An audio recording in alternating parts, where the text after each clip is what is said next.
Ayan, Senadora Risa Ontiveros. May bagong impormasyon po tayong nakalap, lalo na sa pagkakaroon ng mga espiya ng China dito sa Pilipinas. Ayan ha, nasa loob na ng Pilipinas po. Ang hilig ng China, no? Sa mga espiya. Alam niyo po, mga kababayan, hindi lang po Pilipinas ang problema sa mga ganyang gawain ng China. Ang Estados Unidos, meron din po. Oh, sa Canada, meron din po. Halos karamihan, nagpakalat po sila ng ng mga espiya eh. Teresita Almejas at Ma'am Maritel T, shout out sa inyo. Sa pamamagitan ng mga pogo. Isang bagong impormasyon ang natuklasan umano ni Senador Risa Ontiveros kaugnay ng mga espiya ng China sa Pilipinas. Kasunod ito ng investigasyon na isinasagawa ng Senado sa mga kriminalidad na inuugnay sa operasyon ng Philippine Offshore Gaming Operator o POGO. Naalala nyo po mga kababayan, nung talagang kainitan po ng mga paglusob, no? Nila Dr. Winston Casio, mga kababayan, doon sa mga pogo. Meron pa nga po, yun, kagaya nung sinasabi ni Singer, na mga nakikita ho na mga damit, mga uniforme ng kasundaluhan ng China doon sa loob po mismo ng pogo, mga kababayan. At sinasabi nung iba, ay wala lang yan, display lang nila yan, etc. etc. At sabi naman nung iba, nako, mukhang yung pogo na yan diyan nila itinatago yung mga espiya nila. Eto, hindi na nga po sila nagkamali.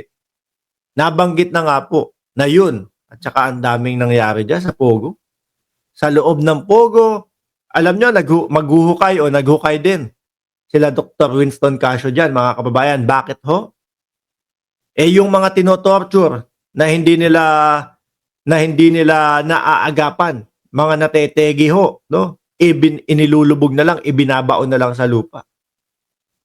Magkaiba ho ito doon sa paghuhukay ni General Torre. Yung paghuhukay ni General Torre, buhay ni Kibuloy ang hinahanap doon, no? Dito naman po yung mga tegi na nabiktima ng torture ng pogo. Oh.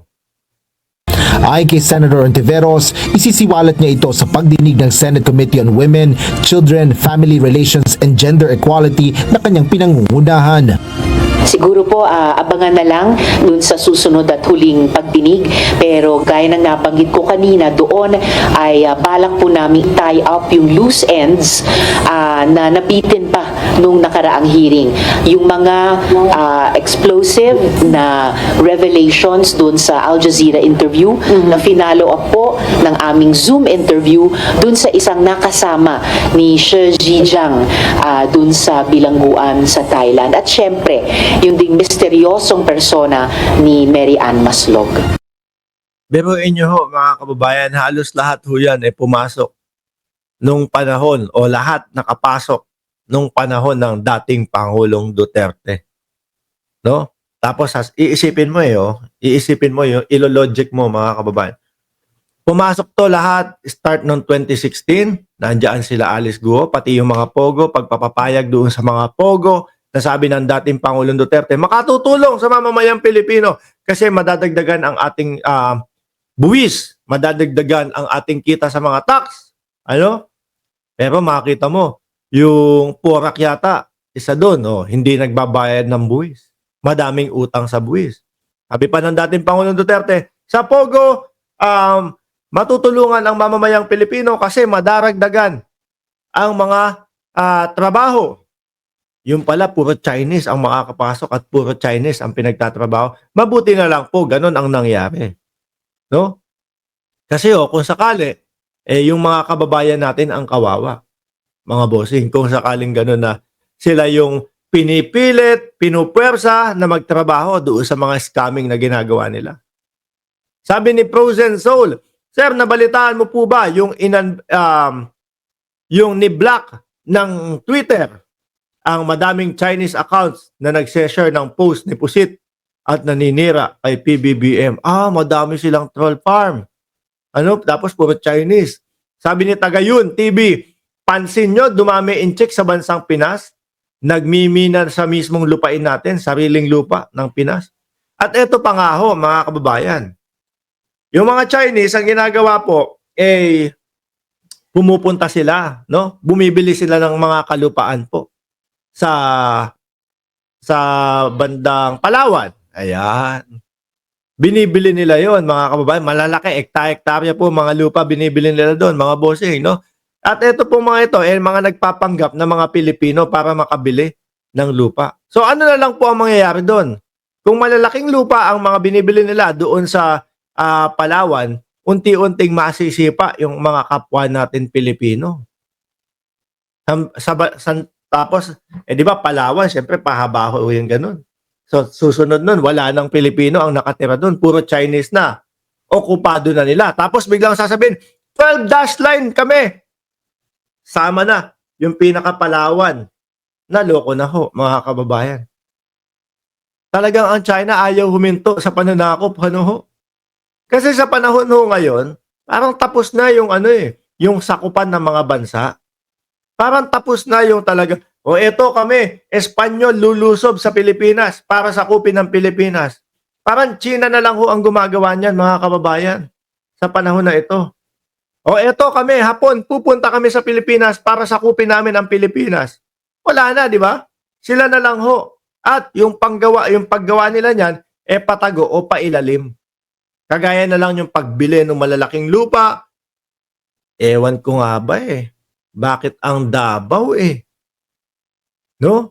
Sa Davao po napapabalita yung ilan?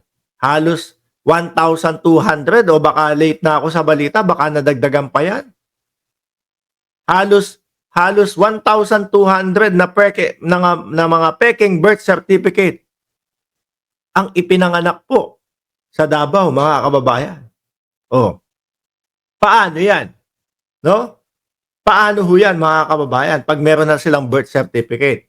May birth certificate ka, Filipino born. Pwedeng kumuha ng passport, pwedeng kumuha ng kahit anong ID, pwedeng lisensya. Lahat. Pwede na din bumili ng lupa. Pinagbibili yung lupa, mga kalupaan sa Palawan, hanggang sa nasakop na nila ang 80% ng Palawan, tapos biglang sasabihin, 12 dash line na ang daang sinasabi doon sa linya namin kasi kasama na ang Palawan. Tingnan nyo nga, puro Chinese ang nakatira dyan. Yun yung kanilang estilo ng pananakop ngayon, mga kababayan. Tuloy natin to. Nakatakdang isagawa ang susunod at huling pagdinig ng Senado kaugnay ng mga krimen na konektado sa Pogo sa susunod na linggo.